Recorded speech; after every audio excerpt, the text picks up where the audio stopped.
Well, personal finance company Nerdwallet out with its latest earnings report, and we're seeing some mixed results, with declines in the credit card segment being somewhat offset with growth in their insurance and business product offerings.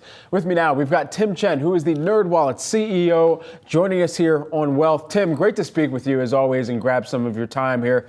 Look, I was listening in and ultimately reviewing the results here, and one of the huge things that jumped out with the earnings here, I mean, most of your company comes in from referrals of financial product. Credit card revenue, though, that did fall in this most recent quarter here. Just walk me through the quarter here and what's at play within the consumer demand realm right now. Yeah, thanks for having me back.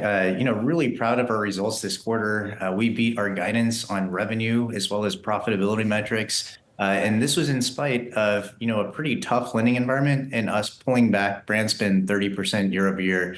We grew monthly unique users 25% year over year and reached 20 million registered users.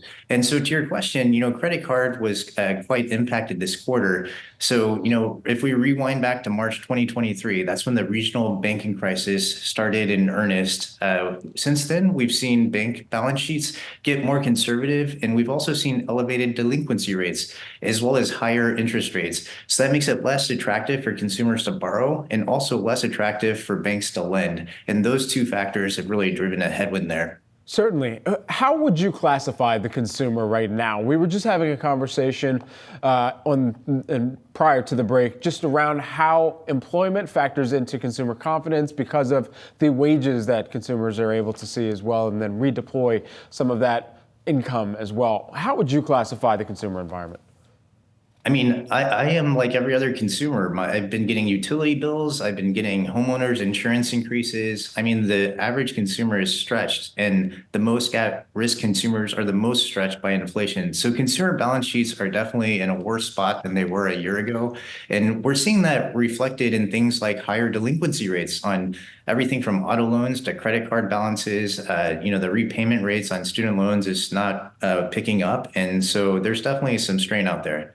When we hear from places like the Conference Board or University of Michigan, and they're talking about what the confidence or what the sentiment is, it's often coming with this caveat that, hey, if we do see interest rate cuts, well, the likelihood of a perceived recession might be offset by confidence in prospects for wages, for jobs, and just in general comfort for consumers as well. Is it as simple as that? Is it as simple as if we did see interest rate cuts come, that consumers would feel like, okay, I can pay off that delinquent bill right now because I feel more confident about the future prospects?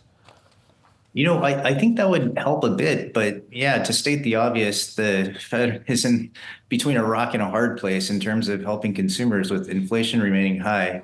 Big picture, we've got not enough goods and services for the demand that's trying to consume those goods and services, keeping those inflationary pressures up.